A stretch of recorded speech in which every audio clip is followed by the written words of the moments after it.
താന്തോന്നി. രചന റോസൂസൻ. അവതരണം ഷാവുൽ മലയിൽ. എഡിറ്റിംഗ് ഷെരീജ് പൂനൂർ. നിർമ്മാണം PNR ക്രിയേഷൻസ്. അതെ, മരിച്ചെന്ന് കരുതിയ മേരിയമ്മ. മൂർത്തി എല്ലാ രേഖകളും മുന്നിൽ വെച്ചു. രജിസ്ട്രാർ ഒപ്പുവെച്ചു. ഇനി നിങ്ങൾ നിയമപരമായി ജീവനോടെ. മേരിയമ്മയുടെ കൈകൾ വിറച്ചു. 12 വർഷം നീണ്ട നിഴൽ ഇന്ന് അവസാനിച്ചു. ഇതേ സമയം മറ്റൊരിടത്ത് ഗൗരി അക്ഷമയോടെ ഇരിക്കുകയാണ്. ഭദ്രന്റെ ഫോണിലേക്ക് ആരെങ്കിലും വിളി വരും, അല്ലെങ്കിൽ ഭദ്രൻ ആരെങ്കിലും വിളിക്കുന്നറിയാമായിരുന്നു അവൾക്ക്. നേരിട്ടിറങ്ങാതെ കൊട്ടേഷൻ ഏൽപ്പിക്കാനാണ് സാധ്യത. ഒരിക്കലും ഇഷാനിയും സേവിയും ഒന്നിക്കുന്നതിൽ അത്രയ്ക്കും പകയുള്ളത് അവന് മാത്രമാണ്. ഇനി 3 ദിവസം, ഗൗരി മനസ്സിൽ പറഞ്ഞു. ഇതേ സമയം തങ്കച്ചിയുടെ മുറിയുടെ വാതിൽ അടഞ്ഞിടന്നു. ജോയ്ക്കുട്ടിയും ജോക്കുട്ടിയും അകത്തുണ്ട്. അവരുടെ ഗൂഢാലോചന ഏറെ സമയമായി നീണ്ടു നിൽക്കുന്നു. ചേച്ചി പറയുന്ന പോലെ കാര്യങ്ങളൊന്നും അത്ര സിമ്പിളല്ല. ആ പെണ്ണൊന്നും അറിയാൻ പോകുന്നില്ല. അവളുടെ അച്ഛനെ കൊന്ന് നമ്മളാണെന്ന് ആരറിയാനാ? അതൊക്കെ പാർട്ടി കൊലപാതകമായി എഴുതി തള്ളിയ കേസല്ലേ? ഇഷാനി എന്തെങ്കിലും ചെയ്യുന്നുള്ള തന്റെ അതൃപ്തി വ്യക്തമാക്കി ജോക്കുട്ടൻ. നീ പറയുന്ന പോലെയല്ല കാര്യങ്ങൾ. ഇഷാനി സേവിച്ചെന്റെ ഭാര്യയായിട്ട് വരാൻ പാടില്ല. അതിൽ തന്നെ ഉറച്ചു നിന്ന് തങ്കച്ചി. എന്നാ പിന്നെ ചേച്ചി പറ എന്ത് വേണമെന്ന്? പണ്ടത്തെ പോലെ എളുപ്പമല്ല എന്തെങ്കിലും കേസ് കുടുങ്ങിയ. പൊല്ലാപ്പ് ചില്ലറയല്ല. ജോക്കുട്ടൻ പറഞ്ഞ പോലെ അവരെ ജീവിക്കാൻ വേണ്ടിയാണ് നമുക്ക് നല്ലത്. ജോയ്ക്കുട്ടിയും പറഞ്ഞു. എടാ, അതിന് നമ്മൾ നേരിട്ടൊന്നും ചെയ്യുന്നില്ല. അവിടെ ആ മുറച്ചെറുക്കനുണ്ടല്ലോ ഭദ്രൻ, അവനെ പെടുത്തിയാൽ മതി. ഒരിക്കലും അവൻ അവിടെ യുവാ മുടക്കിയതല്ലേ. കേസ് വന്ന ഉറപ്പായിട്ട് അവനെ പൊക്കും. അവനെ മുന്നിൽ നിർത്തി നമുക്ക് കളിച്ചാൽ മതി. അവൻ നമ്മളെ തുറുപ്പിയിട്ടാ. സംശയം നമ്മളിലേക്ക് എത്തില്ല. നീ അവനെ ഒന്ന് വിളിക്ക്. ഈ കല്യാണം മുടക്കാനും എന്തെങ്കിലും ചെയ്തിട്ടുണ്ടോന്ന് അറിയാലോ. തങ്കച്ചി ജോക്കുട്ടിനെ നോക്കി പറഞ്ഞു. എനിക്ക് ചേച്ചി പറയുന്നതിനോടൊന്നും യോജിപ്പില്ല. അവരായി അവരുടെ പാടായി. വെറുതെ പുലുവാല് പിടിക്കേണ്ട ഒരു ആവശ്യമില്ല. അവിടെ അച്ഛൻ മരിച്ചിട്ട് കുറെ വർഷങ്ങളായില്ലേ. മേരിയമ്മയുടെ കാര്യം പറഞ്ഞിട്ട് നമ്മൾ ബ്ലാക്ക്മെയിൽ ചെയ്യാൻ വന്നപ്പോഴല്ലേ നമ്മൾ തീർത്ത്. ആ 2 മരണവും പോലീസ് എഴുതി തള്ളിയതാ. ചേച്ചി അതിന്റെ പിന്നാലെ പോയി വള്ളി പിടിക്കാൻ നിൽക്കാതിരിക്കുന്നതാ നല്ലത്. ജോക്കുട്ടനെ ഒന്നുകൂടി പറഞ്ഞു നോക്കി. നിനക്ക് പേടിയാണെങ്കിൽ ഒന്നിനും നീ വരണ്ട. ഞാൻ നോക്കാം. എനിക്കാരും വേണ്ട. എന്റെ പുറകെ ഒരാളും വന്നേക്കരുത്.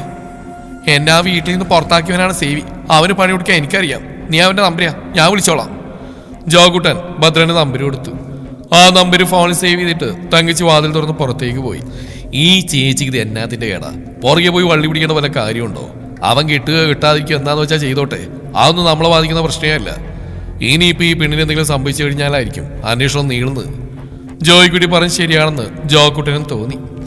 ഒഴിഞ്ഞൊരിടത്ത് കാറ് നിർത്തി ഇറങ്ങി തങ്കച്ചി ഫോണെടുത്ത് ഭദ്രനെ വിളിച്ചു. ഗൗരിയുടെ പ്രതീക്ഷ തെറ്റിയില്ല. അവളുടെ ചുണ്ടിൽ വെച്ച് ചിരിവിടർന്നു. പോലീസിന്റെ ബുദ്ധി ഉണർന്നു. സംഭാഷണം റെക്കോർഡ് ചെയ്തവൾ സ്വയം പരിചയപ്പെടുത്തിക്കൊണ്ട് അവർ സംസാരിക്കാൻ തുടങ്ങി. ഭദ്ര, എന്നാലും ആ പെണ്ണേ നിന്നെ പോലെ ഒരാൾ കൂടെ ഉണ്ടായിട്ടും അവള് സേവിച്ചനെ മയക്കെടുത്തല്ലോ. നീയൊക്കെ കാണാന്ന് പറഞ്ഞ് നടക്കുന്ന എന്തിനാടാ? ആദ്യം തന്നെ അവന്റെ വീര്യത്തെ ഉണർത്തി തങ്കച്ചി. അവളെ വെറുതെ വിട്ടതായിരുന്നു ഞാൻ. എന്നെ തല്ലിയവനാ സേവി. അവന് തിരിച്ചൊരു പണിയെടുക്കാൻ വിശ്രമമില്ല ഭദ്രന്. അവളുടെ ശവത്തിൽ താലിയിട്ടേണ്ടി വരും അവൻ. കുടിച്ച കള്ളിന്റെ ഈണത്തിൽ വിളിച്ചു പറഞ്ഞവൻ. ഈ ഭദ്രനെ പൊട്ടനായിക്കൊണ്ട് അവൻ അങ്ങനെ സമർത്ഥനാവണ്ട സേവി. നീട്ടിത്തുപ്പിക്കൊണ്ട് പറഞ്ഞവൻ. എന്ത് ചെയ്യാനാ പരിപാടി? ഞാൻ സഹായിക്കണോ? തങ്കച്ചി ഉള്ളിലെ സന്തോഷം ഇറക്കിക്കൊണ്ട് ചോദിച്ചു. ഒന്നും വേണ്ട, എനിക്കറിയാം എന്ത് ചെയ്യണമെന്ന്. ആളെ കൊല്ലില്ല, ഞാൻ തളർത്തി കിടത്തും. എന്തൊക്കെയോ മനസ്സിൽ കൂട്ടിക്കൊണ്ട് പറഞ്ഞവൻ. ആ വാക്കുകൾ ധാരാളം മതിയായിരുന്നു തങ്കച്ചിക്ക്. എന്നാ പിന്നെ നേരിട്ട് കാണാം, എല്ലാം കഴിഞ്ഞിട്ട്. സന്തോഷത്തോടെ ഫോൺ വെച്ച് തങ്കച്ചി. എന്നാൽ ഗൗരിയുടെ മുഖം ദേഷ്യം കൊണ്ട് ചുവന്നു. എത്ര കിട്ടിയാലും പഠിക്കാത്ത ജന്മം. അവളുടെ പല്ലുകൾ ഞെരിഞ്ഞമർന്നു. ആ ഫോൺ കെട്ടായ ഉടൻ ഭദ്രൻ മറ്റൊരു നമ്പറിലേക്ക് വിളിച്ചു. സൈബർ സെല്ലിലെ സുഹൃത്തിന്റെ സഹായമുള്ളതുകൊണ്ട് ഗൗരിക്ക് അധികം താമസം ഉണ്ടായില്ല. അതാരാണെന്നറിയാം. എടീ രാധേ, എനിക്ക് നിന്നെ ഇപ്പോ കാണണം. എടീ പുലേ, കെട്ടിയോ വന്നിട്ടുണ്ടെന്ന് പറഞ്ഞിട്ട് നീ എന്നെ പാടെ തഴഞ്ഞല്ലോ. നാവ് കുഴഞ്ഞുകൊണ്ടവൻ പറഞ്ഞു. എന്താ പത്ര ഇത്? ഞാൻ പറഞ്ഞില്ലാത്തേ ഉള്ളപ്പോ വിളിക്കരുതെന്ന് നീ വെച്ചിട്ട് പോയി. മറുവശത്ത് രാധാമണി പറഞ്ഞു. വെച്ചിട്ട് പോവാനോ? കൂത്തിജി ഒന്ന് വാടി. ഞാൻ ടൗണിലുണ്ട്, ഹോട്ടൽ പ്ലാസയിൽ. നമ്മുടെ 10 മുറി 101. 1 മണിക്കൂറിനുള്ളിൽ നീ വന്നില്ലെങ്കിൽ നിന്റെ വീട്ടിലേക്ക് വരും. ഞാൻ പറഞ്ഞേക്കാം. എന്നെ അങ്ങോട്ട് വരുത്തണ്ടെന്നുണ്ടെങ്കിൽ രാധമോൾ ഇങ്ങോട്ട് വാ. നിന്റെ മണകൊളാഞ്ചം കെട്ടിയനോട് എന്തെങ്കിലും നുണ പറഞ്ഞിട്ട് പെട്ടെന്ന് വരാൻ നോക്ക്. നാവ് കുഴഞ്ഞ് അത്രയും പറഞ്ഞിട്ട് ഫോൺ വെച്ച് ഭദ്രൻ. സൈബർ സെല്ലിൽ നിന്ന് ലൊക്കേഷൻ കൃത്യമായി കിട്ടിയ നിമിഷം തന്നെ ഗൗരി തീരുമാനമെടുത്തിരുന്നു. ഇന്നൊരാളെ അറസ്റ്റ് ചെയ്യാൻ അവൾ ഓടിയെത്തിയതല്ല. ഇന്ന് അവൾക്ക് തെളിവ് വേണം. ടൗണിലെ തിരക്കിനിടയിൽ നിശബ്ദമായി നിലകൊള്ളുന്ന ഹോട്ടൽ പ്ലാസയുടെ പാർക്കിങ്ങിൽ ഗൗരിയുടെ ജീപ്പ് നിർത്തി. യൂണിഫോം ധരിച്ചിരുന്നില്ല അവൾ. സിവിൽ ഡ്രസ്സ്, കൂടെ ഒരു വനിതാ കോൺസ്റ്റബിൾ, 2 സിവിൽ പോലീസ്. രാധാമണി അകത്തേക്ക് കയറട്ടെ, 5 മിനിറ്റ് കഴിഞ്ഞ് നാം മുകളിലേക്ക്. ഗൗരി ശാന്തമായി പറഞ്ഞു. Room number 101. ഭദ്രൻ കണ്ണാടിക്കുമ്പിൽ നിൽക്കുന്നു. മദ്യത്തിന്റെ ഗന്ധം മറക്കാൻ പെർഫ്യൂം തെളിച്ചു. വരുമല്ലോ, ഭയന്നു വരാതിരിക്കില്ല, അവൻ സ്വയം പറഞ്ഞു. കോറിഡോറിലൂടെ സാരി മൂടിക്കെട്ടി തലാഴ്ത്തി രാധാമണി വന്ന് ചുറ്റും നോക്കി വാതിൽ മുട്ടി. വാതിൽ തുറന്ന നിമിഷം ഭദ്രൻ അവൾ അകത്തേക്ക് വലിച്ചു. എത്ര നേരമായിട്ട് കാത്തിരിക്കുന്നു ഞാൻ. ഭദ്ര, ഞാൻ പറഞ്ഞില്ലെങ്ങനെ വിളിക്കരുതെന്ന്, വീട്ടിൽ അദ്ദേഹമുണ്ട്, ആള് വിറച്ച ശബ്ദത്തിൽ പറഞ്ഞു. അവനെ വെച്ചിട്ട് പോടെ, നീ എന്റേതാ. അവന്റെ കൈകൾ അവളുടെ ഭുജത്തിൽ പതിഞ്ഞ നിമിഷം പെട്ടെന്ന് വാതിൽ തുറന്നു. സ്റ്റോപ്പ്! ഗൗരിയുടെ ശബ്ദം മുറി കീറിയിറങ്ങി. രാധാമണി വിറച്ച് പിന്മാറി. ഭദ്രന്ന് ഞെട്ടിത്തിരിഞ്ഞു. വാതിൽക്കൽ SI ഗൗരി, പിന്നിൽ വനിതാ കോൺസ്റ്റബിൾ, ഒരു സിവിൽ പോലീസ്. മൊബൈൽ ക്യാമറ ഓണാക്കി. ഹോട്ടൽ പ്ലാസയുടെ പതിവ് മുറി 101. നല്ല പരിചയമാണല്ലോ ഭദ്ര.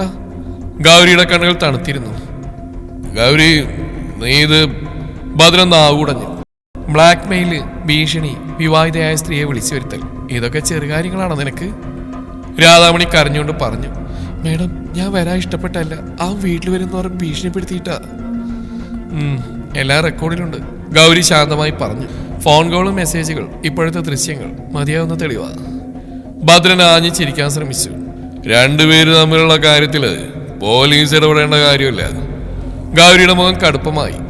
ഒരു സ്ത്രീയെ ഭീഷണിപ്പെടുത്തി ശരീരബന്ധത്തിലേക്ക് തള്ളുന്ന രണ്ടുപേരും തമ്മിലുള്ള കാര്യമല്ല, അത് കുറ്റാ. ഒരു നിമിഷം നിശബ്ദം. ഇനി ഷാനിയുടെ വിവാഹത്തിൽ ഇടപെടാൻ ശ്രമിച്ചാ അതും ഇതേ ഫയലിൽ ചേർക്കും. അവൾ പതുക്കെ ചേർത്തു. ഭദ്രന്റെ മുഖം വിളറി. രാധാമണിയെ വനിതാ പോലീസിനും പുറത്തേക്ക് അയച്ചു. അവളുടെ മൊഴി രേഖപ്പെടുത്തും. ഭദ്രനെ നോക്കി ഗൗരി അടുത്തെത്തി. നിന്റെ വീര്യമെല്ലാം ഈ ഫോൺ വഴിയാണ് ഭദ്ര. നിയമത്തിന് മുമ്പിൽ നീ വളരെ ചെറുതാ. അവൻ മിണ്ടാ നിന്നു. ഹോട്ടലിന്റെ ലോബിയിൽ നിന്ന് പുറത്തിറങ്ങുമ്പോൾ ഗൗരിയുടെ മുഖത്ത് കഠിനമായ ശാന്തതയുണ്ടായിരുന്നു. ഇത് തുടക്കം മാത്രമാണ്. ഭദ്രനെ തുറന്നുവിടില്ല ഇനി. 3 ദിവസം മാത്രം ഇഷാനിയുടെ കല്യാണം സുരക്ഷിതമായി നടക്കണം. ഗൗരി ജീപ്പിൽ കയറി. ഈ തവണ കളി അവളുടെ നിയന്ത്രണത്തിലാണ്. 3 ദിവസം ഭദ്രനെ ഒളിപ്പിച്ചു വെക്കാൻ തീരുമാനിച്ചു ഗൗരി. അവന് പുറത്തുവിട്ടാൽ എന്തെങ്കിലും പണിയൊപ്പിക്കുമെന്ന സംശയം ഉണ്ടായിരുന്നു അവൾക്ക്. അതുകൊണ്ട് തന്നെ കല്യാണം കഴിയുന്നവരെ തന്റെ കസ്റ്റഡിയിൽ അവൻ ഇരിക്കട്ടെ എന്ന് അവൾ തീരുമാനിച്ചു. ഭദ്രന്റെ കണ്ണുകെട്ടി പഴയ പോലീസ് ക്വാർട്ടേഴ്സിൽ എത്തിച്ച് ഗൗരി. തനിക്ക് വിശ്വസനായ ഒരു പോലീസുകാരനെ അവനെ ശ്രദ്ധിക്കാൻ ഏർപ്പാട് ചെയ്യുകയും ചെയ്ത് ഗൗരി തിരിച്ചു പോന്നു. അന്നത്തെ ഓഫീസ് ടൈം കഴിഞ്ഞ് അവൾ നേരെ പോയത് ഗൗരിയുടെ വീട്ടിലേക്കായിരുന്നു. കാര്യമായ ഒരുക്കങ്ങളൊന്നും ഉണ്ടായിരുന്നില്ല അവളുടെ വീട്ടിൽ. ഇഷാനി ഗൗരി അകത്തേക്ക് ക്ഷണിച്ചു. കുറച്ച് സമയം അവിടെ ഇരുന്ന് സംസാരിച്ച് തിരികെ പോയവൾ രാത്രി സേവിച്ചും വിളിച്ചു. ഇഷാനിയെ പിറ്റേ ദിവസം വൈകിട്ട് ജോസൂട്ടി വണ്ടിയായി വരുമെന്നും ശ്രീകുട്ടിയെ അമ്മയും കൂട്ടി അവളോട് വരാൻ പറഞ്ഞ് ഹൽദി ആഘോഷം നടക്കുന്ന സേവിച്ചന്റെ വീട്ടിലാണ്. പിറ്റേ ദിവസം വൈകിട്ട് ജോസൂട്ടിയും കൂട്ടുകാരനും വണ്ടിയുമായി എത്തി. അപ്പച്ചിയും ബന്ധുക്കൾ ചിലരുണ്ടായിരുന്നു വീട്ടിൽ. അന്ന് തലേ ദിവസം എല്ലാവർക്കും സേവിയുടെ വീട്ടിൽ തന്നെയാണ് ആഹാരം ഒരുക്കിയിരുന്നത്. എല്ലായിടത്തും അപ്പച്ചന്റെ നിർബന്ധപ്രകാരമായിരുന്നു. ഇഷാനി അമ്മയും ശ്രീകുട്ടിയും കാറിൽ കയറി. മറ്റുള്ളവർ കൂട്ടുകാരന്റെ വണ്ടിയിലും കയറി. സേവിയുടെ വീട്ടിലേക്ക് എത്തും തോറും അവളുടെ ഹൃദയമിടിപ്പ് വർദ്ധിച്ചു. കാറ് റോഡിൽ നിർത്തി ജോസൂട്ടി. എല്ലാവരും ഇറങ്ങി. തറവാടിന്റെ മുൻവശം മുഴുവനും മാരിഗോൾഡ് പൂക്കളാൽ അലങ്കരിച്ചിരുന്നു. മഞ്ഞയും ഓറഞ്ചും നിറങ്ങൾ കാറ്റിൽ തുളുമ്പി നിൽക്കുന്നു. നടുവിലൊരു വലിയ മരപ്പീഠം. അതിന്റെ ചുറ്റും തളികളിൽ മഞ്ഞൾപ്പൊടി, ചന്ദനം, റോസ് വാട്ടർ, തേങ്ങാപ്പാൽ എല്ലാം ഒരുക്കി വെച്ചിട്ടുണ്ട്. വാമോളെ, കൊച്ചുമണി അവരകത്തേക്ക് ആനയിച്ചു. കറിയാച്ച മുതലാളിയും സന്തോഷത്തിലായിരുന്നു. മൂർത്തിയും ജോസൂടിയുടെ വീട്ടുകാരും എല്ലാവരും ഉണ്ട്. ജെന്നിഫർ എല്ലാ കാര്യത്തിനും മുമ്പിലായി ഉണ്ട്. ഇഷാനിയുടെ മുഖത്ത് നാണവും സന്തോഷവും ചേർന്നൊരു പ്രകാശം. മഞ്ഞ ചുരിദാറാണ് അവിടെ വേഷം. ശ്രീകുട്ടിയുടെയും മഞ്ഞ ചുരിദാർ തന്നെയാണ്. അമ്മ ഇളമഞ്ഞ സാരി. അമ്മയുടെ കൈ പിടിച്ച അവൾ അകത്തേക്ക് കിടന്നപ്പോൾ സേവിച്ചൻ വാതിൽക്കൽ തന്നെ നിന്നിരുന്നു. വെളുത്ത മുണ്ടും മഞ്ഞ ജുബയും ധരിച്ച് കണ്ണുകളിൽ പ്രണയം നിറഞ്ഞു നിന്നു. ഒരു നിമിഷം ഇരുവരുടെയും കണ്ണുകൾ കൊരുത്തു. ആ നോട്ടത്തിൽ അനവധി വാക്കുകൾ. ഇന്നലത്തെ ഒരു രാത്രി കൂടിയെന്നൊരു ചിരി ഇരുവർക്കും. ഹൽദി ചടങ്ങ് ആരംഭിച്ചു. ആദ്യം സേവിച്ചനെ മരപ്പീഠത്തിലിരുത്തി കൂട്ടുകാർ ചുറ്റും നിന്നു. ഇന്ന് ഞങ്ങൾ മഞ്ഞളിൽ മുക്കും എന്ന് പറഞ്ഞ ഒരാൾ ചിരിച്ചു. കൊച്ചുമണി മഞ്ഞൾപ്പൊടി കയ്യിലെടുത്ത് അവന്റെ കവിളിൽ തേച്ചു. ആദ്യം സന്തോഷമായി ജീവിക്കണേ അവൾ പ്രാർത്ഥിച്ചു. പിന്നെ അപ്പൻ, ബന്ധുക്കൾ, സുഹൃത്തുക്കൾ മാറി മാറി മഞ്ഞൾ തേച്ചു. കൂട്ടുകാർക്ക് അതൊക്കെ മതിയാവോ? അവര് മുഴുവൻ മഞ്ഞളും വെള്ളവും ചേർത്ത് അവന്റെ കൈകളിലും കഴുത്തിലും തലയിലും വരെ തേച്ചു. സേവിച്ചൻ ചിരിച്ച് ഓടി രക്ഷപ്പെടാൻ ശ്രമിച്ചു. പക്ഷെ അവരൊക്കെ പിടിച്ചു നിർത്തി. ചിരിയും ബഹളവുമായി ആകെ തിരക്കായിരുന്നു. ഇഷാനിയുടെ ഹൽദി അതിനോടൊപ്പം തന്നെ തുടങ്ങി. സ്ത്രീകൾ കൂട്ടമായിരുന്നു. കൈയടി കൊണ്ടൊരു താളം. പാട്ടുകൾ തുടങ്ങി. വിവാഹഗീതങ്ങൾ, പഴയ നാടൻ പാട്ടുകൾ. ഇഷാനിയെ പൂക്കൾ വിതറി അലങ്കരിച്ച പീഠത്തിലിരുത്തി. ശ്രീകുട്ടി അവളുടെ അടുത്ത് നിന്നു. ചേച്ചി, ഞാൻ ആദ്യം തേക്കട്ടെ? അവള് ചോദിച്ചു. ഇഷാനി ചിരിച്ചുകൊണ്ട് തലകുലുക്കി. ശ്രീകുട്ടിയുടെ ചെറിയ കയ്യിൽ മഞ്ഞൾ. അതിന്റെ തണുത്ത സ്പർശം കവിളിൽ തൊട്ടപ്പോൾ ഇഷാനിയുടെ മുഖം വിടർന്നു. അമ്മയും തേച്ചു കൊടുത്തു. പിന്നെ ഓരോരുത്തരായി മഞ്ഞൾ തേച്ചു. കൈകളിൽ, കഴുത്തിൽ, കാലുകളിൽ. ചിരിയും കളിയും നിറഞ്ഞൊരു നിമിഷം അവൾ ഇടയ്ക്ക് സേവിച്ചനെ കാണണമെന്ന് തോന്നി. അവസാന ആഗ്രഹം മനസ്സിലാക്കിയ പോലെ കൂട്ടുകാർ സേവിച്ചനെ അകത്തു കൊണ്ടുവന്നു. ഇപ്പോഴും മഞ്ഞളിൽ മുഴുകിയ അവസ്ഥയിൽ ഇഷാനി അവനെ കണ്ടപ്പോൾ ചിരിയടക്കാനായില്ല. സേവി അവളുടെ അടുത്തേക്ക് വന്നു. കയ്യിൽ കുറച്ച് മഞ്ഞളെടുത്ത് അവളുടെ കവിളിൽ മൃദുവായി തേച്ചു. എല്ലാവരും സന്തോഷത്തോടെ കൈയടിച്ചു. ആ ചടങ്ങ് കഴിഞ്ഞപ്പോൾ രണ്ടുപേരും ഡ്രസ്സ് മാറാൻ വേണ്ടി പോയി. സേവിച്ച തന്റെ മുറിയിലേക്ക് പോയപ്പോൾ ഗസ്റ്റ് റൂമിലേക്കാണ് ഇഷാനിയെ കൂട്ടിക്കൊണ്ടുപോയത്. ആൾക്ക് മാറിയിടാനുള്ള വസ്ത്രങ്ങളെല്ലാം അവിടെ വാങ്ങി വെച്ചിരുന്നു. കുളിച്ച് വേഷം മാറി ഇഷാനി. ഡ്രസ്സ് എടുത്തതും സേവി ഇഷാനിയും കൂടി പോയിട്ട് തന്നെയാണ്. ബ്ലൗസ് എല്ലാം തയ്പ്പിച്ചു വെച്ചിരുന്നു. പാർട്ടി വെയർ സാരിയായിരുന്നു. അത്യാവശ്യം മേക്കപ്പും സാധനങ്ങളെല്ലാം അവൾ വാങ്ങി വെച്ചിട്ടുണ്ടായിരുന്നു. ജെന്നിഫറും ശ്രീകുട്ടിയും ചേർന്ന് ഇഷാനിയെ ഒരുക്കി. സേവി ഒരുങ്ങി വന്നിരുന്നു. അവർ ചെല്ലുമ്പോൾ എല്ലാവരുടെയും കണ്ണുകൾ അവരിൽ തന്നെയായിരുന്നു. ഫോട്ടോ എടുക്കലും മറ്റുമായി സമയം നീങ്ങി. ചേർന്ന് നിന്നുള്ള ഫോട്ടോസ് എടുക്കുമ്പോൾ അവന്റെ കൈകൾ അവളിൽ കുസൃതികൾ കാണിച്ചു. അവളുടെ മുഖത്തെ മിന്നിമറയുന്ന ഭാവങ്ങൾ അവനിൽ സന്തോഷം നിറച്ചു. രണ്ടുപേരെയും ഒന്നിച്ചിരുത്തി ഭക്ഷണം കഴിക്കാൻ പഴം, പായസം, സദ്യയും നോൺ വെജോടൊക്കെ എല്ലാ വിഭവങ്ങളും ഉണ്ടായിരുന്നു. ബന്ധുക്കളും നാട്ടുകാരോടക്കം കുറച്ചധികം പേരുണ്ടായിരുന്നു. ആഹാരം കഴിഞ്ഞ് അവർ വീട്ടിൽ കൊണ്ടുവിടാനുള്ള ഏർപ്പാടും ചെയ്തിരുന്നു. നാളെ 9 മണിക്ക് മുമ്പ് എത്തണം കേട്ടോ, സേവി വീണ്ടും ഓർമ്മിപ്പിച്ചു. ഇപ്പൊ സേവിച്ചനാ തിടുക്കം കൂടുതല്. ആരോ ഉറക്കി വിളിച്ചു പറഞ്ഞപ്പോൾ കൂട്ടച്ചിരി മുഴങ്ങി. അവിടെ 6 വണ്ടിയിൽ കയറി പോകുന്ന നോക്കിയെന്ന് സേവിച്ചൻ മനസ്സ് നിറഞ്ഞുകൊണ്ട്. വീടിന്റെ പിറകുവശത്തെ ഗൗഡൻ മുറിയിൽ വേറൊരു ഒരുക്കം. ഇന്നാണ് നമ്മുടെ സേവിച്ചന്റെ അവസാന സ്വാതന്ത്ര്യ രാത്രി. ചാണ്ടി ചിരിക്കുകയായിരുന്നു. ചാണ്ടി അവന്റെ കയ്യിലേക്ക് ഒരു ഗ്ലാസ് വെച്ചു കൊടുത്തു. സേവിച്ചൻ കയ്യിലുണ്ടായിരുന്ന ഗ്ലാസ് നോക്കിയൊന്ന് പുഞ്ചിരിച്ചു.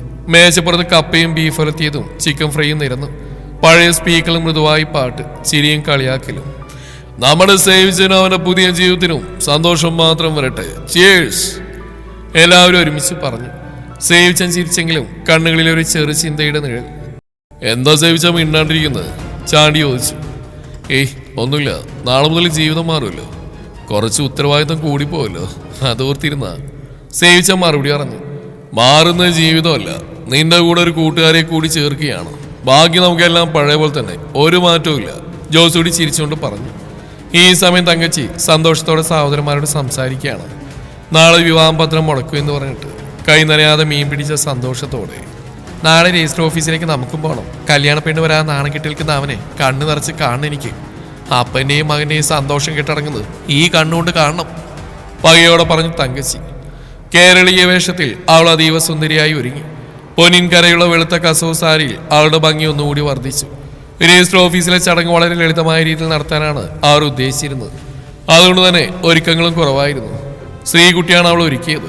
വൈകിട്ടത്തെ പാർട്ടിക്ക് മതി ബ്യൂട്ടീഷ്യൻ എന്ന് ഇഷാനിയാണ് പറഞ്ഞത്. അമ്മ എടുത്തുകൊണ്ടുവന്ന ആഭരണങ്ങളിൽ നിന്ന് ഒരു കാശിമാലയും 2 വീതി വളകളും വലിയ ജിമിക്ക് കമ്മലും മാത്രം എടുത്ത് അണിഞ്ഞവൾ. ഒരുക്കം പൂർത്തിയാക്കി മാമ കൊണ്ടുവന്ന മുല്ലപ്പൂവ് ശ്രീകുട്ടികളുടെ മുടിയിൽ വെച്ച് കൊടുത്തു. ഏടത്തി വരില്ല അല്ലേ ഏട്ടാ? രാജിയമ്മ വിഷമത്തോടെ ചോദിച്ചു. അവൾ എങ്ങനെ വരാനാ? 2 ദിവസമായി ഒരുത്തം വീട്ടിൽ നിന്ന് പോയിട്ട് ഇതുവരെ ഒരു വിവരവുമില്ല. നാണക്കേടുകൊണ്ട് മാറുന്നതായിരിക്കും. മാമ പറയുന്നത് വ്യക്തമായി കേട്ടു ഇഷാനി. അവളുടെ ഉള്ളിൽ ചെറിയൊരു ഭയമുടലെടുത്തു. ചടങ്ങ് മുടങ്ങാൻ എന്തെങ്കിലും പ്ലാൻ ചെയ്തതായിരിക്കുമോ? ഗൗരിയുടെ വാക്കുകളാണ് ആശ്വാസം. അവളൊന്ന് നെടുവീർപ്പെട്ടു. രജിസ്റ്റർ ഓഫീസിലേക്ക് പോകാനുള്ള വണ്ടികൾ വന്നു. പൂജാമുറിയിൽ കയറി പ്രാർത്ഥിച്ചു ഇഷാനി. അച്ഛൻ്റെയും അമ്മയുടെയും ഫോട്ടോക്ക് മുമ്പിൽ അല്പസമയം നിന്ന് മൗനമായി പ്രാർത്ഥിച്ചു. പോവാൻ വേണ്ടി ഇറങ്ങി. അലങ്കരിച്ച കാറിൽ കയറി ഇഷാനി. ശ്രീകുട്ടി അമ്മയും അതേ കാറിൽ തന്നെയാണ് കയറിയത്. ബന്ധുക്കളെല്ലാം 2 ട്രാവലറുകളായി പുറപ്പെട്ടു. സേവി അകത്തുനിന്ന് ഇറങ്ങി വന്നു. ക്രീം നിറത്തിലുള്ള ജുബയും സ്വർണ്ണക്കരയുള്ള കസവും കൊണ്ട് ധരിച്ചവൻ ഒരുപാട് ഗൗരവവും അതേസമയം ആത്മസംയമനവുമുള്ള ഒരു ഭാവത്തിൽ. അവന്റെ കണ്ണുകളിൽ തെളിഞ്ഞിരുന്ന സന്തോഷമോ ആവേശമോ മാത്രമല്ല, അതിലൊരു ചെറു വിങ്ങലും ഉണ്ടായിരുന്നു. പുറപ്പെടുന്നതിന് മുമ്പ് അവൻ പതുക്കെ തിരിഞ്ഞ് ആളിലേക്ക് നടന്നു. അവിടെ ഭിത്തിയിൽ അലങ്കരിച്ചു വെച്ചിരുന്ന അമ്മയുടെ വലിയ ഫോട്ടോ, പൂമാല ചാർത്തിയ ആ ചിത്രത്തിനു മുമ്പിൽ അവൻ നിശബ്ദമായി നിൽക്കുകയായിരുന്നു. ഒരുപാട് ഓർമ്മകൾ ഒരുമിച്ച് മനസ്സിലൂടെ ഒഴുകി. സ്വർഗത്തിലെവിടെയോ ഇരുന്ന് തന്റെ മകന്റെ ഈ ദിവസത്തെ കാത്തിരിക്കുകയാണ്. തന്റെ സന്തോഷം കണ്ട് ചിരിക്കുകയായിരിക്കുമെന്ന് അവൻ വിശ്വസിച്ചു. ആ വിശ്വാസം അവന്റെ കണ്ണുകൾ നിറയാൻ കാരണമായി. ഒരു തുള്ളി കണ്ണുനീർ താടി വരെ വഴുതി. അവൻ വേഗത്തിൽ അത് തുടച്ചു. ഇന്ന് ദുഃഖത്തിന്റെ ദിവസമല്ല, അനുഗ്രഹത്തിന്റെ ദിവസം. അമ്മയുടെ ഫോട്ടോക്ക് മുമ്പിൽ കൈകൂപ്പി അവരൊരു നിമിഷം കണ്ണടച്ചു.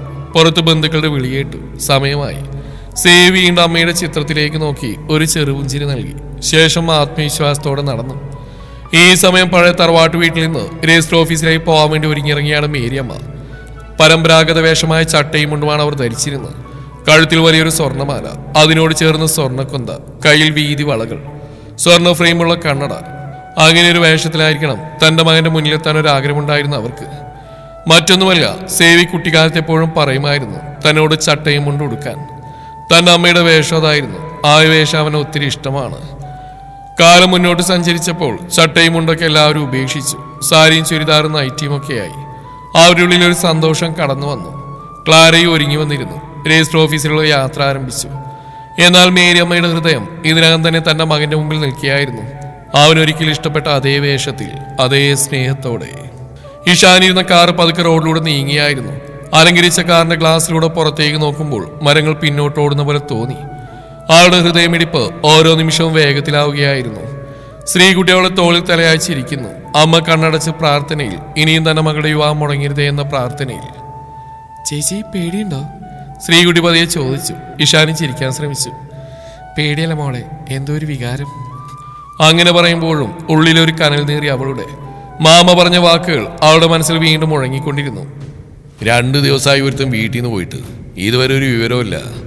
ഭദ്രന്റെ പേര് അവൾക്ക് ഓർക്കാൻ പോലും തോന്നിയില്ല. ഗൗരിയുടെ ഉറച്ച ശബ്ദം മാത്രം ആശ്വാസമായി മനസ്സിൽ. ഒന്നുകൊണ്ടും പേടിക്കണ്ട, ഞാനുണ്ട്.